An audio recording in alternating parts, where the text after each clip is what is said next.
The National Assembly has no powers to amend the Constitution of Kenya Amendment Bill 2020 sponsored by the BBI initiative. National Assembly Speaker Justin Muturi has ruled that Article 257 limits the prerogative of Parliament when considering a bill to amend the Constitution through popular initiative, and its only mandate is to either adopt or reject it in totality, in which case it will still proceed to a referendum. The Speaker of the National Assembly, Justin Muturi, has put on break attempts by Parliament to reopen the Constitution of Kenya Amendment Bill 2020, sponsored through the BBI initiative for debate. In an hour ruling, Muturi made it clear that Parliament has no role in giving any input to a bill seeking to amend the Constitution through the popular initiative, and its role is either to adopt it or reject it in totality. Speaker, it is the same people who are telling us there is room for amendment are the same people who told us in 2010 Constitution that tupitishe alafu tutarekebisha baadaye.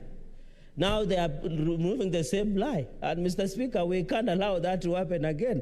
Mr. Speaker, we must do the right thing at the right moment so that we don't, we are tired. After every 10 years, we come and amend the Constitution to suit particular interest of politics, Mr. Speaker. And it is unfortunate.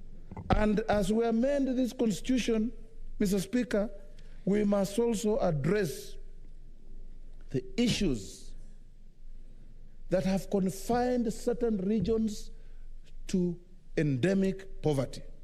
Include that as much as we are pushing one man, one shilling, one everything, one what, we don't lose the nation. And that is why in this House, Lamu with its 2 constituencies has 1 vote. Nairobi with its 18 has 1 vote. Unlike in the National Assembly, this is an ideological issue. I am ashamed my colleagues, senators, can sit here and supervise the massacre of devolution in this House. It is not tenable.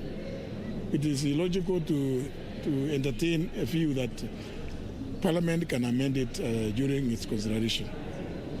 And I think for me, it makes a lot of sense that because you are not the promoters.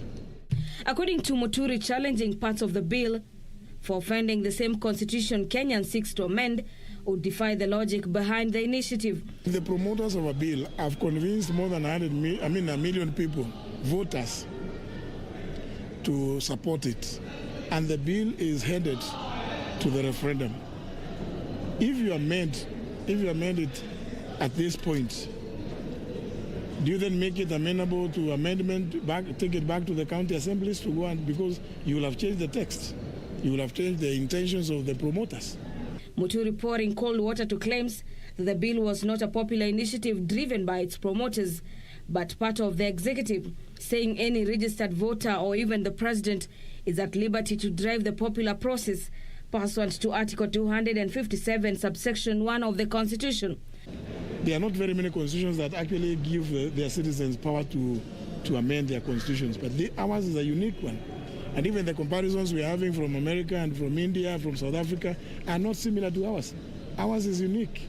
It gives the citizens the right to amend their constitution only if the requirement being get 1 million registered voters. According to Muturi, errors in the report by the Joint Justice and Legal Affairs Committee can be corrected and do not in any way alter the substance of the bill. Following the Speaker's rulings, the bill currently in the 2nd reading is set to move to the 3rd stage after completion of debate, where members will vote to either reject or approve it. For Channel 1 News, I'm Gladys Mungai.